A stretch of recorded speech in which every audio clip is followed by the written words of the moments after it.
তুমি কি কখনো ভেবে দেখেছো মেটা, অ্যামাজন বা বড় বড় ফ্যাং কোম্পানিগুলোতে কাজ করা ইঞ্জিনিয়াররা কি কোনো ভিন গ্রহ থেকে আসে, নাকি তারা জন্ম থেকেই বর্ন ট্যালেন্টেড হয়?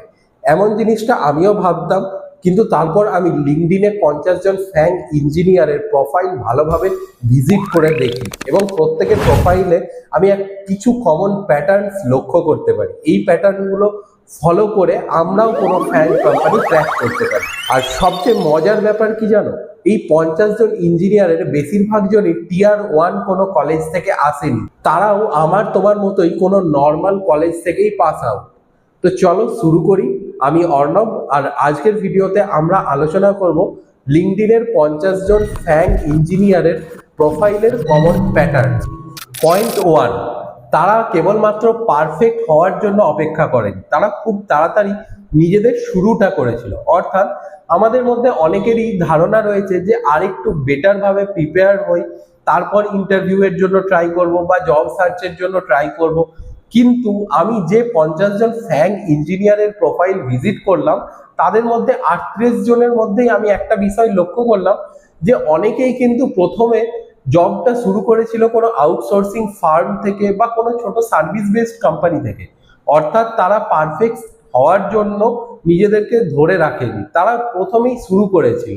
ধরো তুমি সাঁতার শিখছো আর তুমি জলে না নেমে শুধুমাত্র ইউটিউব টিউটোরিয়াল দেখে যাচ্ছ, তাহলে কি তুমি সফল সাঁতারু হতে পারবে?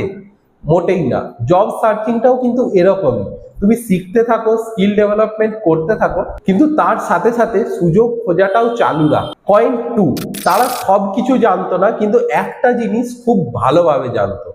আমরা মনে করি ফ্যাং ইঞ্জিনিয়ার্সরা হয়তো অনেক ফ্রেমওয়ার্কস এর ব্যাপারে জানে, অনেক ল্যাঙ্গুয়েজে কাজ করেছে, কিন্তু আমি যে প্যাটার্নটা লক্ষ্য করলাম এমনটা কিন্তু মোটেও ছিল না। তাদের মধ্যে বেশিরভাগ জনই কোনো একটা জিনিসের ওপরে মাস্টারি করে রেখেছে। কেউ হয়তো মোবাইল ডেভেলপমেন্ট, কেউ ওয়েবসাইট ডেভেলপমেন্ট, কেউ এমএল ইনফ্রাস্ট্রাকচার বা সিস্টেম ডিজাইন এটসেট্রা। তো এই জিনিসটা আমারও মনে হয় যে তুমি ধরো 10টা ইনস্ট্রুমেন্ট খুব ভালো বাজাতে পারছো, তাহলেও কিন্তু মিউজিশিয়ান ব্যাপারটা তোমার জন্য একটা হবি হিসাবেই থাকবে।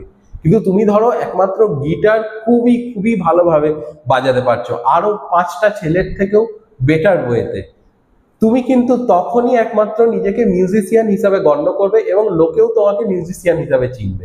রিক্রুটাররাও এই ধরনের মিউজিশিয়ানদের কি চিনতে চায়। তো আমি বলবো টি সেভড হও, মেন একটা জিনিসের ওপরে ফোকাস করো, একটা ল্যাঙ্গুয়েজের ওপরে যেটার ব্যাপারে ডিপ নলেজ রাখো, এবং বাকি সমস্ত জিনিস একটু একটু করে ধারণা রেখে নাও। পয়েন্ট 3, তাদের সবারই নিজস্ব একটা প্রজেক্ট ছিল, শুধুমাত্র সার্টিফিকেট না। আমি যেসব লিঙ্কডইন অ্যাকাউন্টগুলো ভিজিট করেছিলাম তাদের মধ্যে মাত্র 5 থেকে 7টা প্রোফাইলে আমি দেখেছিলাম বিভিন্ন ধরনের সার্টিফিকেশন কোর্সেস তারা করে রেখেছে, যেমন কি AWS certification, Azure certification etcetera, আরো অনেক কিছু। কিন্তু বেশিরভাগের ক্ষেত্রেই আমি যেটা দেখেছিলাম তাদের প্রোফাইলগুলো অনেকটা এই ধরনের, আজকে আমি এই প্রজেক্টটা বানালাম, আজকে আমার প্রোগ্রেস এটা, আজকে আমি ওটা বানালাম, ওখানে কন্ট্রিবিউট করলাম, এই ধরনের জিনিসপত্র। অর্থাৎ উদাহরণস্বরূপ যদি আমরা দেখি, যখন আমরা একজন সেফের কাছে যাই, আমরা তার থেকে শুধুমাত্র সার্টিফিকেটস দেখতে চাই না, আমরা চাই সে আমাকে কিছু একটা বানিয়ে খাওয়াক, যেটা হয়তো বা আমি পছন্দ করব বা হয়তো পছন্দ করব না। রিক্রুটার্সরাও অনেকটা এইভাবেই ভাবে। তো আমি বলবো আজ থেকেই কিছু একটা প্রজেক্ট বানানো শুরু করো নিজের কাজের পাশাপাশি, এবং সেটা গিটহাবে আপলোড করো এবং তার লিংক তুমি নিজের প্রোফাইলে শেয়ার করে রাখতে পারো। পয়েন্ট 4, তারা চুপ করে কাজ করে না, তারা নিজেকে প্রপার ভিজিবিলিটি দেয়। অর্থাৎ একটা কথা আছে যে আমি চুপচাপ কাজ করে যাব, মানুষ আমাকে দেখে নেবে, আমার কাজ রেকগনাইজ করে নেবে, এটা শুধু শুনতেই ভালো লাগে। কেরিয়ারের ক্ষেত্রে এই জিনিসটা একদমই কাজে লাগে না। ফ্যাং ইঞ্জিনিয়ার্সরা শুধুমাত্র কাজ করে না, তারা তাদেরকে প্রপার ভাবে ভিজিবল করে, তারা ওপেন সোর্সে কন্ট্রিবিউট করে, নিজের প্রজেক্টের প্রপার ডেসক্রিপশন, নিজের প্রজেক্টের প্রপার প্রোগ্রেস লিঙ্কডইন এবং অন্যান্য প্ল্যাটফর্মসে আপলোড করে। অর্থাৎ ধরে নাও তুমি কোনো একটা দোকান খুললে এবং সেই দোকানটার কোনো সাইনবোর্ডই নেই, তো লোকে জানবে কিভাবে তোমার মধ্যে কি স্কিল আছে, তোমার দোকানে কি পাওয়া যায়। তো আজ থেকেই শুরু করো একটা নিয়ম, যেটা প্রত্যেক সপ্তাহে তুমি কোনো একটা টেক টক দিতে পারো, তুমি নিজের কোনো একটা প্রজেক্ট বানাচ্ছ, সেই প্রজেক্টের প্রপার প্রোগ্রেস আপডেট দিতে পারো। এই ধরনের কাজগুলো কিন্তু তোমাকে বড় বড় রিক্রুটার্সদের কাছে, এইচআরদের কাছে ভিজিবল করে তুলবে। পয়েন্ট 5, তারা ফেলিওরকে জীবনের শেষ বলে মনে করেনি। আমি যতগুলো প্রোফাইল ভিজিট করেছি প্রত্যেকের ক্ষেত্রেই লক্ষ্য করেছি প্রত্যেকেরই কেরিয়ার গ্যাপ রয়েছে, বারবার কোম্পানি সুইচ করেছে, অর্থাৎ তারা রিজেকশন ফেস করেছে। কিন্তু রিজেকশন ফেস করার পরেও তারা থেমে যায়নি, নিজেদেরকে প্রপারলি ভিজিবল রেখেছে, নিজের গ্রোথ এগিয়ে নিয়ে গেছে।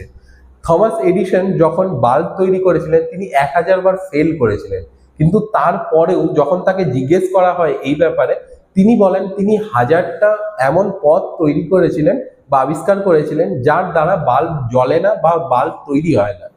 আমাদেরকেও নিজেদের মাইন্ডসেটটা এই লেভেলেই নিয়ে যেতে হবে এবং ফ্যাং পাথ কিন্তু এভাবেই তৈরি হয়। তো সবশেষে বলবো, এই 50টা ফ্যাং প্রোফাইল ভিজিট করে আমি যেটুকু বুঝলাম, যদি কোনো ফ্যাং কোম্পানি ক্র্যাক করতে হয় তার কোনো সিক্রেট ফর্মুলা নেই। আজকেই শুরু করতে হবে, নিজেকে ভিজিবল রাখতে হবে এবং প্রপার একটা রোড ম্যাপ ধরে এগিয়ে যেতে হবে। তুমি যদি আজকে আমার এই ভিডিওটা দেখছো, তার মানে তুমি একটা সঠিক পথে রয়েছো, নিজেকে এগিয়ে নিয়ে যাও এবং বাকি রাস্তাটা তোমাকে নিজেকেই পার হতে হবে। ভিডিওটা ভালো লেগে থাকলে লাইক, শেয়ার, সাবস্ক্রাইব করে দিও আর কমেন্টে জানিও কোন পয়েন্টটা তোমার জীবনে সব থেকে বেশি ইম্প্যাক্ট করতে পারে। পরের ভিডিওতে আমি বলবো এই প্যাটার্নগুলো আমরা কিভাবে নিজের ক্যারিয়ার গ্রোথের জন্য কাজে লাগাতে পারি। তো আজকের মতো এতটাই, দেখা হচ্ছে পরের ভিডিও।